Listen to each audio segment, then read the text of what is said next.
At Olga Charvatova, she from Czechoslovakia, 23-year-old.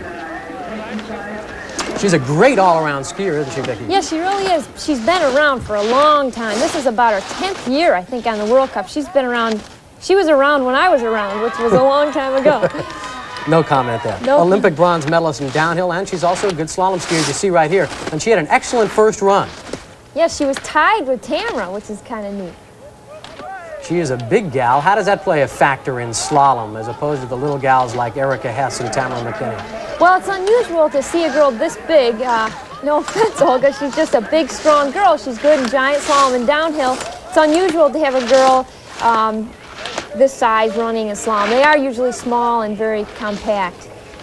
She had a 19th in the first slalom, but on this run, she had an outstanding run. As you see her cross the finish line in 50.53. At that time, she was in first place.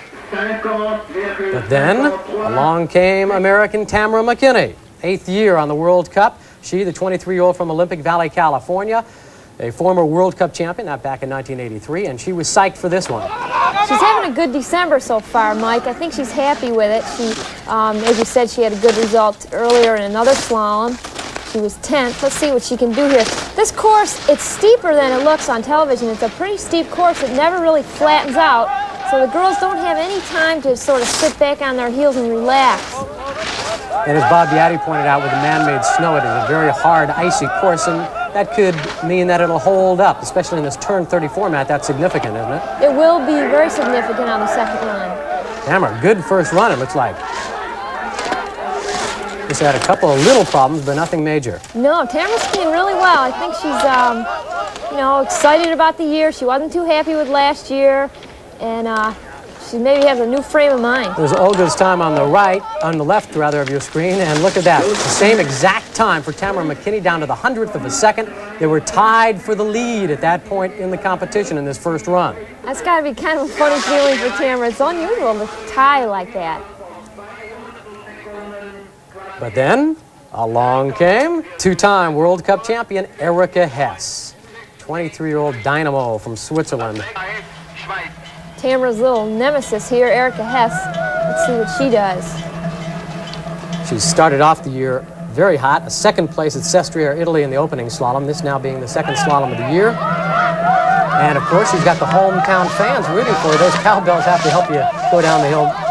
Oh, it sure does. I mean, think of the LA Olympics, how it helped us out in Lake Placid, how the hockey team won against the Russians way back then. It really does help. She hears it. She's concentrating on her course, but she really does hear her fans, and she feels it. And it can be enough to make just that much of a difference. You know, a few tenths of a second. Hitting every gate as she goes by, too. She's a nice skier. Watch how compact she stays. You don't see any extra movement. Her arms aren't flying all over the place. Nice turns.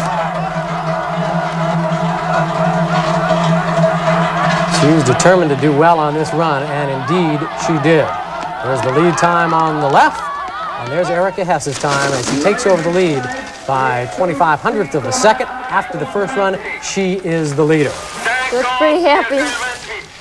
That means, of course, she'll be the last racer to come down in the second run, and they do take the combined times, once again, of those two runs to determine the final order. She can't really rest back on her heels too much, Mike, because she's got some young Swiss right behind her that are just fighting for her position. How much time between runs do they get to think about all this? Well, they've got a while now. They've got to go back and regenerate for the second run.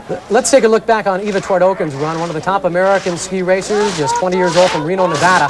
She had a little bit of misfortune, not only by losing her skis earlier in the week and having to go to the Rosenthal factory and finding a new pair, that would work well for her, but also on this run, as she's really trying to uncork it, she had a little problem. Yeah, it looks what happens is she's so excited here and trying so hard that she's just a little reckless. You've got to ski that fine line of going all out, but still being in good control and precise in slalom. And there's the big problem. Yeah, that's a rough break for Eva. She started out the season so well. She has some good results, so she doesn't have to worry too much, but still, you know, you want every race to be good. Okay, what she does here from the very start, you can see it. Her skis jet out from under her after every turn. You can see how they accelerate. That's the way they're built. They're built to accelerate out of every turn. And right there, she just was sitting back and on her heels and leaned right in. You could see her arm come down on the snow. There's a tight turn there. It's a very tight turn, and a lot of the girls had trouble right there. Well, it's been a rough and now a tumble week for Eva Twardokens. Bobby had a chance to talk with Twardokens about these misfortunes. Eva, tell me about that first run of slalom. Well, I just tried to go as fast as I could, and I felt a little bit behind, and I started scrambling and lost my thinking a little bit and fell. A little bit behind him.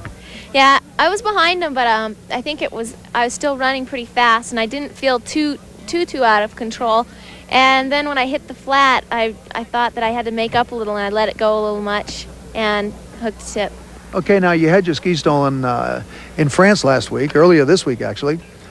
Did it have an effect? Are the new skis good for you? I think so. It took a lot of time in Val d'Isère to test all the new skis.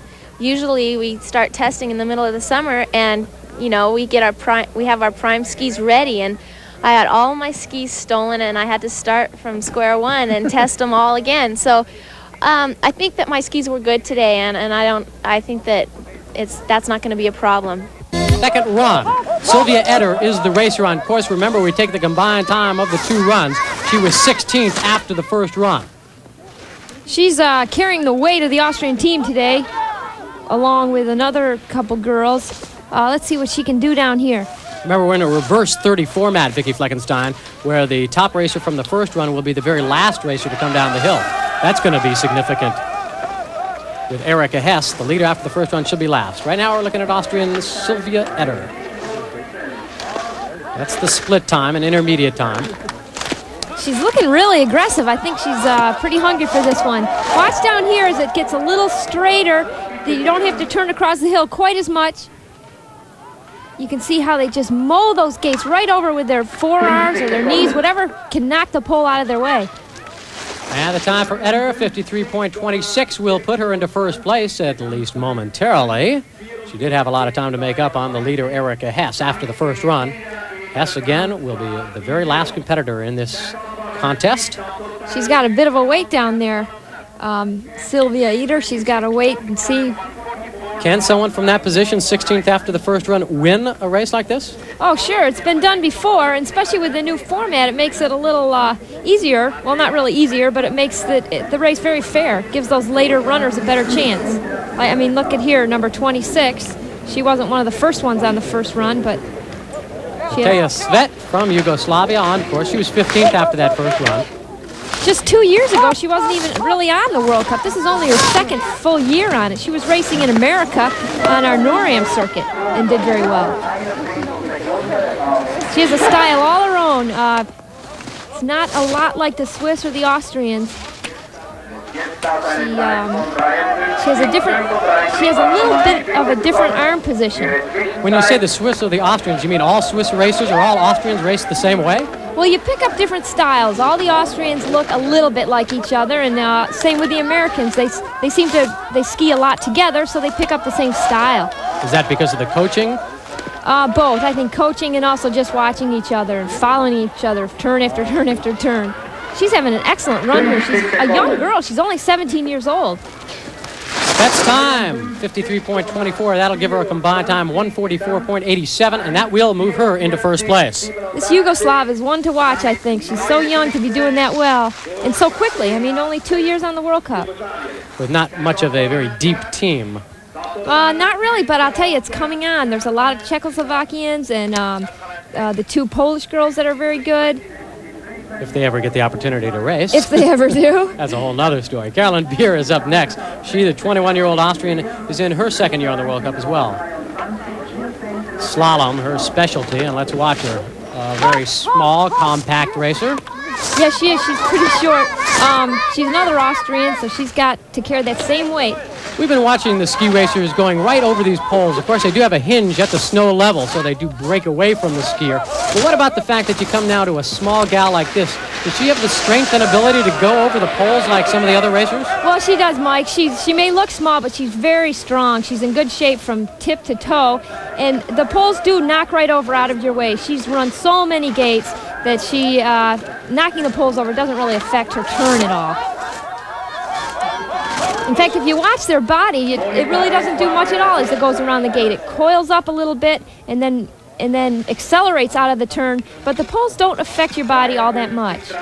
And here she comes, Gallant Beer across the finish line, and 52.87 will be good enough to move her now into first place after the 2 runs combined, 144.31. She moves ahead of Svet by about a half a second. So a very good run there for Gallant Beer. With this new format now, she just stands in the finish area there, and all the girls that are coming down now are girls that beat her on the first run. So she really has to watch with eagle eyes to see who comes down. Not that she can do much about it. Not really. Nadia Bonfini is just 20 years old. She's from Italy. On course here, her first year racing on the World Cup Tour. And she started out with a decent result in Sestriere, 13th place. She's a psychology student too, Vicky. That is a very important factor in skiing psychology. I imagine her training might help her a bit as a ski racer. I think so. Some coaches say psychology is as much as 95% of the game. Really? Well, especially at this level. These girls all know how to turn well. In fact, a lot of them look very much alike. What your head can do and how you can use your determination and motivation on race day. You can see her split time is just about 0.2 of a second, best of all. And that just shows you how close these ski racers are. We're watching some exceptional skiing from this young Italian, Vicky. Well, it's deceptive, Mike, because she doesn't look like she's going that fast. She is so relaxed. But smooth across the finish line, 52.25. That blows away the competition on this run. And with a 143.37 combined, she takes over the lead by a full second. Let's see what she does here. I say she looks relaxed. I can tell you she is really on her toes and very precise and sharp. It does look a little hard, the snow. Watch her legs from the hips down. Watch how it vibrates on the snow a bit there. She really accelerated out of those turns.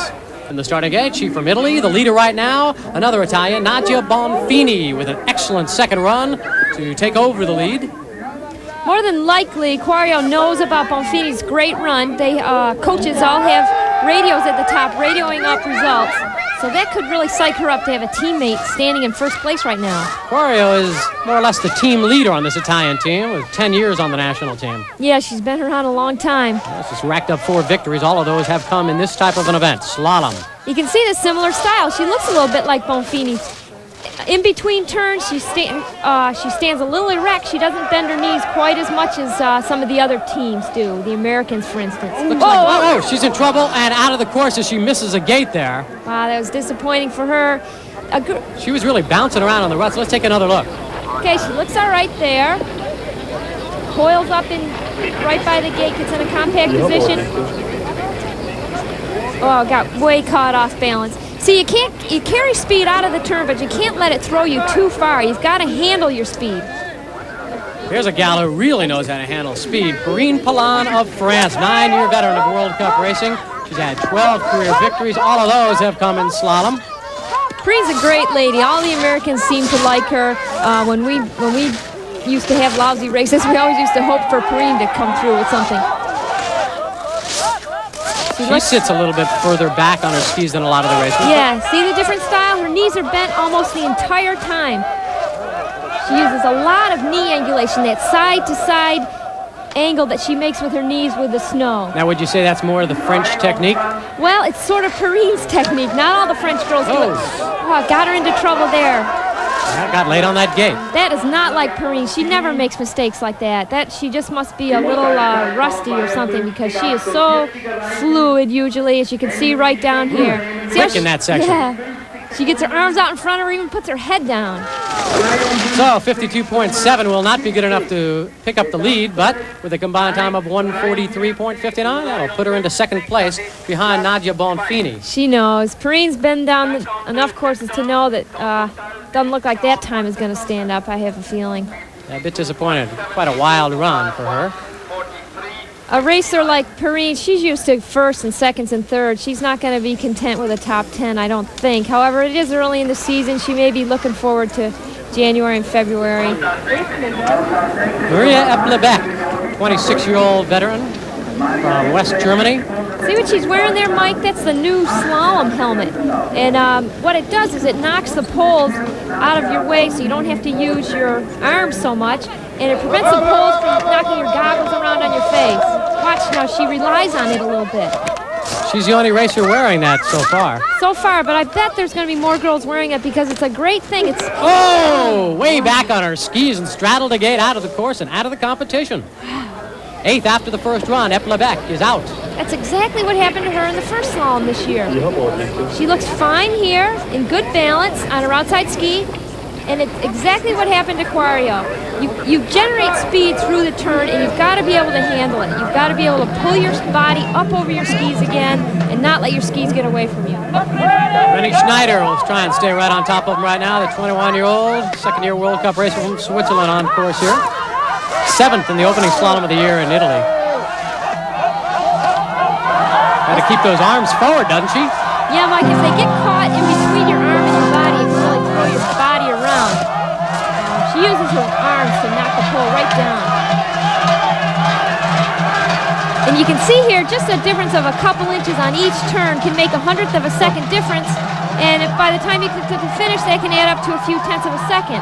Looks like she's boxing with each gate as she hits it with her hands. She has a very strange style through that one section. She gets a little, what we call reversed. She doesn't face down the hill very well. But she's really accelerating out of her turns, it appears. She's carrying great speed. She's so strong, this girl.